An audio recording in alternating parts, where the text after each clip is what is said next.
Bon, c'est bon. Bon. Ah, ça a déjà lancé. Bien-aimé, bonjour. Je suis le pasteur Pujol Catherine, né Badjek, il ne faut pas que j'oublie. Et je suis assise ici dans le cadre de nos vidéos quotidiennes.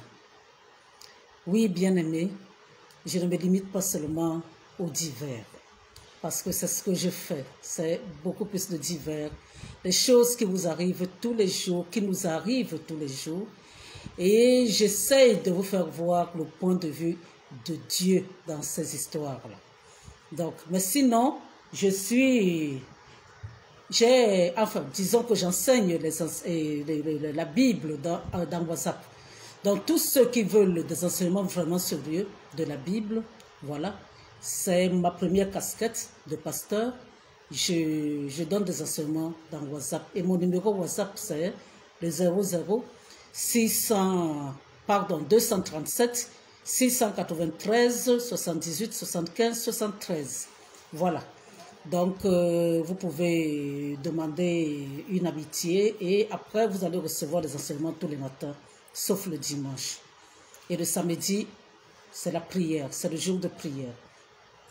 Donc, alors, bien-aimés, aujourd'hui, nous allons parler de ces personnes qui ne savent prophétiser que le malheur dans la vie des autres. Oui, bien-aimés, il y a des gens comme ça. Et rien de bon ne sort de leur bouche, surtout quand ça concerne les autres. De nos jours, le cœur est noir et il y a de plus en plus de gens qui ont le cœur gros et ils sont envieux et ils ne veulent que le malheur des autres. Que ce soit dans le monde, que ce soit à l'église, c'est comme ça. Certains s'improvisent prophètes alors que Dieu ne leur a pas demandé quelque chose. Eux, ils deviennent des prophètes qui prophétisent le malheur dans la vie des gens. Oui, bien aimé, quand quelqu'un vous voit et vous dit que je vois que vous allez mourir, pourquoi? Pourquoi il doit vous dire ça? Vous allez mourir en vertu de quoi? Oui, bien aimé, il faut savoir une chose. Il faut refuser cela. Il faut refuser cela. Même si c'était vrai pour lui, refuser cela. Parce que pour des choses aussi importantes, Dieu lui-même peut vous prévenir, sauf si vous n'êtes pas à l'écoute de Dieu. Donc, quelqu'un d'autre ne doit pas venir vous prophétiser ce genre de choses. Non, bien-aimé. Oh, j'ai vu que tel truc va vous arriver. Oui.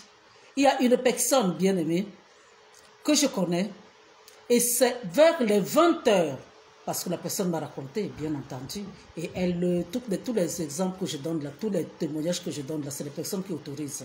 Mais je ne donne pas le nom de la personne. Donc, c'est à 20 heures, bien aimé, que quelqu'un qu'elle connaissait, c'est une dame, l'appelle à 20 heures, 20h, 21h, au moment où elle s'apprêtait à dormir. Et la personne commence à lui dire que, oh, j'ai rêvé, moi-même je ne savais pas si je devais te dire cela. J'ai rêvé que tu étais morte. Et ça m'a fait tellement de peine. J'ai pleuré, pleuré, pleuré, pleuré. Et voilà. Mais heureusement que cette dame, vous imaginez, on vous annonce une nouvelle comme ça au moment où vous vous apprêtez à dormir. Comment est-ce que vous allez bien dormir? Heureusement que cette femme-là, pendant que l'autre parlait, il y avait une sainte colère en elle. Son cœur bouillonnait de colère. Et après, elle lui a dit que moi, de toute manière, cette histoire que tu me racontes là, elle reste avec toi. Ça ne la concerne pas du tout, du tout, du tout, du tout. Donc, elle a rejeté cela. Elle a rejeté cela. Et elle s'est couchée. Elle a prié Dieu. Elle s'est couchée. Est-ce que c'est normal? C'est normal d'appeler quelqu'un la nuit pour nous raconter ce genre de choses. Vous étiez où dans la journée? Et même à la limite encore. Pourquoi vous annoncez la mort à quelqu'un? C'est vous qui l'avez créé. Ce n'est pas vous qui l'avez créé. Bien aimé. Je vais vous dire une chose. La prophétie, parce qu'il y a des faux prophètes qui vous manipulent aussi. Parce qu'ils font cela pour que vous puissiez commencer à trembler et aller les voir pour demander ce qu'il faut faire. Peut-être que ces personnes-là peut-être que vous qui tremblez, vous allez leur dire de vous conseiller, qu'est-ce que vous allez faire. Et ils vont alors vous dire peut-être que non, il faut venir, il faut faire la cure d'âme, il faut que je vous fasse un bain, parce que beaucoup sont devenus des marabouts dans les églises, hein, bien aimés. Je ne suis pas en train de dire encore une fois que c'est tout le monde. Quand il y a des faux, le faux, ça veut dire qu'il y a le vrai. Le faux est fait à partir du vrai. Mais je parle de ces manipulateurs à l'heure actuelle qui prophétisent de mauvaises choses pour qu'on tremble. Et après maintenant qu'on commence à les voir, parce que eux, comme ils prophétisent, c'est Dieu leur parle. Mais Dieu parle à tout le monde, bien aimé. Dieu parle à tout le monde, sauf si vous n'êtes pas enfant de Dieu. Dieu parle à tout le monde. Et même si vous n'êtes pas enfant de Dieu, il faut savoir aussi que le diable peut vous parler, parce que lui aussi parle. Donc, vous refusez, bien aimé, une prophétie. Une prophétie console. Dieu utilise des prophètes pour vous consoler. Donc, une prophétie est censée vous consoler. Une prophétie est censée vous exhorter.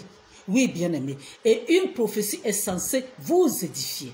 Voilà les trois qualificatifs d'une prophétie. Si cette prophétie-là ne vous console pas, elle ne vous exhorte pas, elle ne vous édifie pas, alors il faut la rejeter. Rejetez, ne gardez même pas ça en vous. Directement, dès que la personne vous parle, bien aimé, dites à la personne que ça le concerne lui. Quant à vous, là, ça ne vous concerne pas, vous rejetez cela.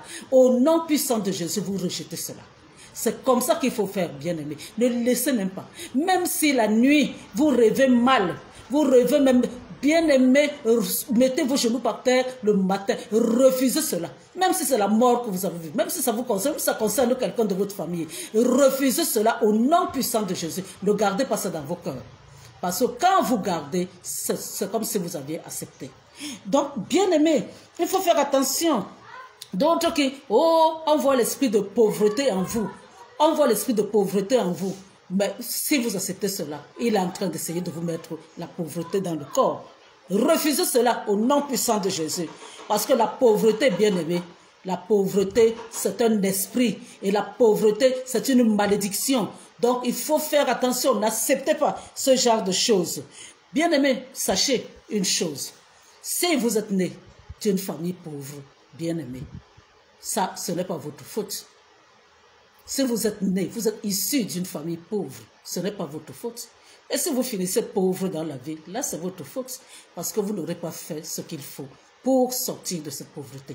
Mais aujourd'hui, on parle de gens qui prophétisent le malheur dans la vie des gens, hein, des autres. Ils sont là. Et on a vu que il y a tel blocage et telle personne de votre famille a fait ceci, a fait cela. C'est elle qui avait fait, le grand-père avait fait ceci et c'est ce qui vous suit, c'est ce qui a apporté la malédiction. Bien aimé, refusez cela. Ça peut être vrai, mais à partir du moment où vous êtes enfant de Dieu, dites à la personne avec moi là. Ce qui a été fait avant s'arrête là. Quelle que soit la malédiction qu'il y avait dans ma famille, ça s'arrête là aujourd'hui. N'acceptez pas. Ne partez pas. Ne partez même pas avec la colère dans le cœur. Refusez ça directement, bien aimé. Refusez ça directement. Qu'on ne vous raconte pas de choses. Et j'ai rêvé, j'ai vu que tu as échoué aux examens. Refuse cela au nom puissant de Jésus. Les examens, tu ne les as même pas encore passés. Pourquoi lui va voir que tu as déjà échoué alors qu'il y a deux possibilités? Il y a l'échec, il y a la réussite. Choisis la réussite. Refuse cela. Refuse cela, bien-aimé. Il faut refuser les révélations qui ne vous concernent pas. Et la Bible dit dans Proverbe 26, verset 2, ceci. Je vais lire. Que comme l'oiseau s'échappe, comme l'hirondelle s'envole, ainsi, la malédiction sans cause n'a point d'effet. La personne qui vient vous raconter cela, est-ce que vous lui avez fait quelque chose? Non. Si vous ne lui avez rien fait, pourquoi il va prophétiser de mal dans votre vie? Bien-aimé, même si c'est vos parents qui prophétisent de mauvaises choses vous concernant, refusez cela. Si vous n'avez rien fait, bien-aimé, si vous ne vous reprochez pas quelque chose, allez, refusez cela. Mais si vous reprochez quelque chose, refusez et demandez pardon à Dieu. Demandez pardon à Dieu et tout en continuant à refuser cela. Dites Dieu, même si la personne là a raison, parce que peut-être j'ai fait ceci, j'ai fait cela, mais Dieu, je te demande pardon. Et je sais que maintenant que tu m'as pardonné, alors aucun diable, aucun démon, aucun sorcier ne peut me maudire puisque toi tu m'as béni. Dieu n'est pas rancunier. Dieu pardonne. La seule chose qu'il ne pardonne pas, c'est le blasphème du Saint-Esprit, c'est-à-dire que ce que le Saint-Esprit est censé faire, vous le rejetez d'abord, et ce qu'il est censé faire dans nos vies, vous le mettez au compte du diable. Donc là, Dieu ne peut pas accepter. Mais tout le reste, Dieu vous pardonne. Alors, n'acceptez pas qu'on dise des choses, de mauvaises choses dans votre vie. Oh, vous savez que dans votre famille, là, les gens ont toujours l'habitude de mourir jeunes et tout ça. Avec moi, là, ça s'arrête. Je refuse cette prophétie-là. À partir de moi, là, cette prophétie-là s'arrête. Je vais vivre longtemps.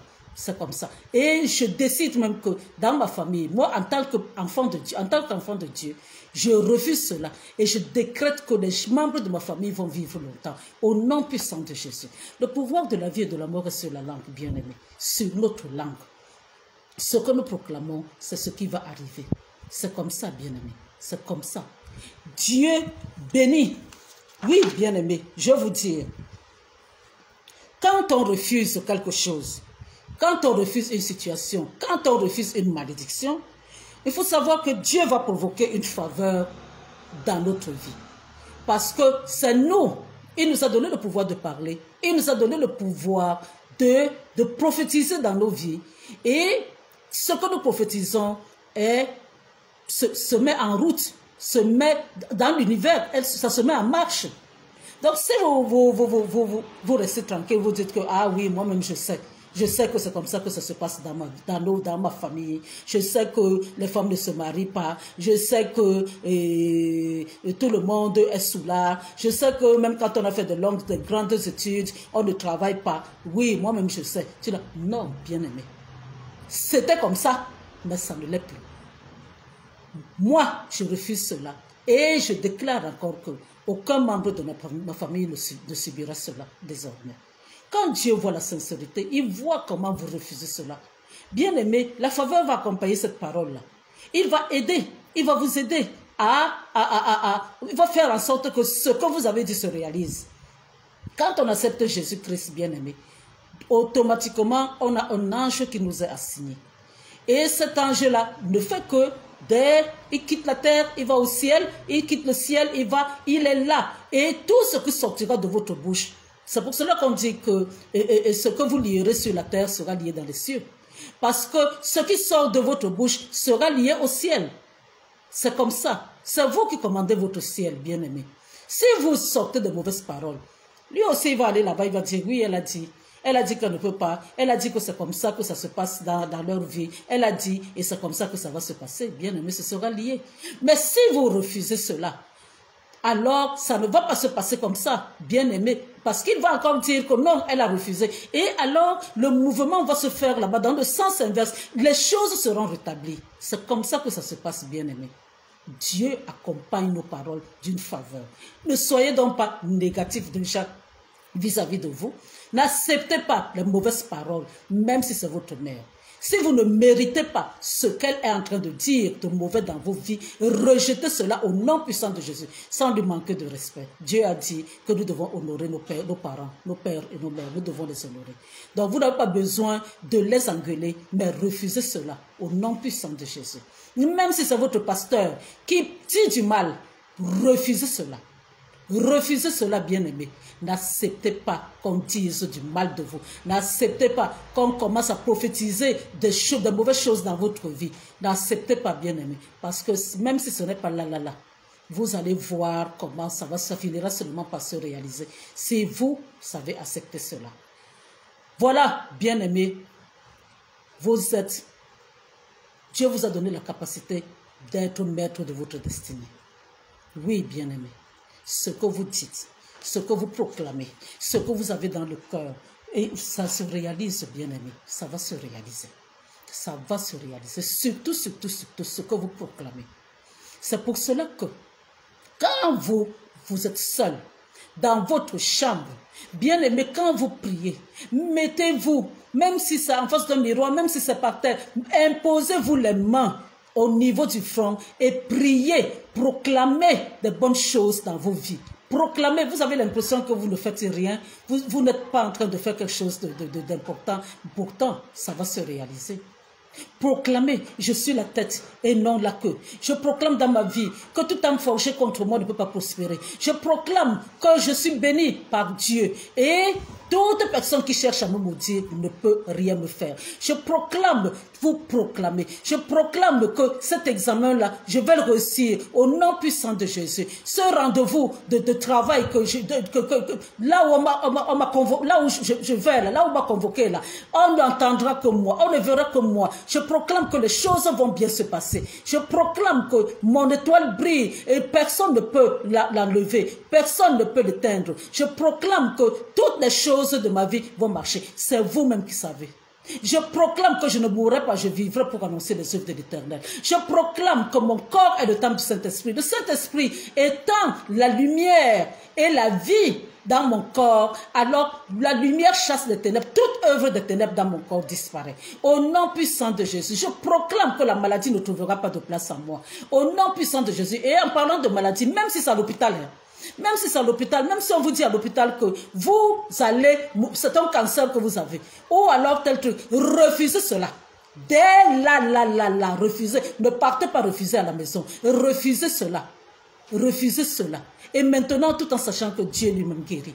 Maintenant, allez alors commencer à plaider votre cause devant Dieu, dans votre chambre, à partir de la Bible, tout ce que Dieu a dit, à partir de la maladie, là, par ce maître qui nous a guéris. Il y a des paroles bien aimées, utilisez-les et vous allez voir comment les choses vont changer dans vos vies. Proclamez des bonnes choses. Oh, moi je proclame que Dieu a dit qu'il n'est pas bon que l'homme soit seul. Dieu n'a pas dit que moi je serai seul. Alors je proclame que mon Dieu va m'aider à trouver la personne que je vais épouser. Je vais me marier et j'aurai des enfants. Les enfants vont réussir leur vie. Les enfants ne vont pas me causer de vous proclamer, bien aimé, vous proclamer. Personne ne peut vous bénir comme vous-même. Alors, dites de bonnes choses dans vos vies. Ne permettez plus que quelqu'un vous maudisse. Ne permettez plus. Refusez cela. Rejetez cela. Et grondez même la personne, mais poliment. Dites-lui que si c'est ce genre de choses qu'elle veut vous dire, alors qu'elle ferme sa bouche désormais. Donc alors, bien-aimés, voilà ce que j'avais à vous dire aujourd'hui. Ne subissez plus ce genre de choses. Ne vous dites plus que non, c'est à l'église, comme c'est mon prophète qui a dit. Non, on n'est pas chez le marabout. On n'est pas chez le marabout. Oui, ce n'est pas le marabout. Le prophète n'est pas le marabout. Et le pasteur n'est pas le marabout. Et s'ils veulent tellement voir les vies, qu'ils voient leur propre vie. Donc alors, bien aimés, refusez cela. Rejetez cela. Médecins, refusez, rejetez. Voilà ce que j'avais à vous dire aujourd'hui. J'espère vous avoir béni. J'espère vous avoir motivé. Je ne suis pas seulement là pour vous dire de mauvaises choses. Donc alors, bien aimés, et j'espère que vous serez encore nombreux à attendre l'enseignement de demain. Merci d'être nombreux à m'écouter et à partager. Merci pour les likes. Merci pour les cœurs. Merci, bien aimés, pour tout. Je déclare qu'en tant que servant de l'Éternel, vous êtes bénis au nom puissant de Jésus. Et je vous couvre dans le sang de Jésus et personne ne peut vous maudire. Vous êtes protégés. La mort prématurée ne peut pas vous toucher. Au nom puissant de Jésus, aucune maladie ne peut être votre portion. Au nom puissant de Jésus, vous êtes bénis de toutes sortes de bénédictions. Amen.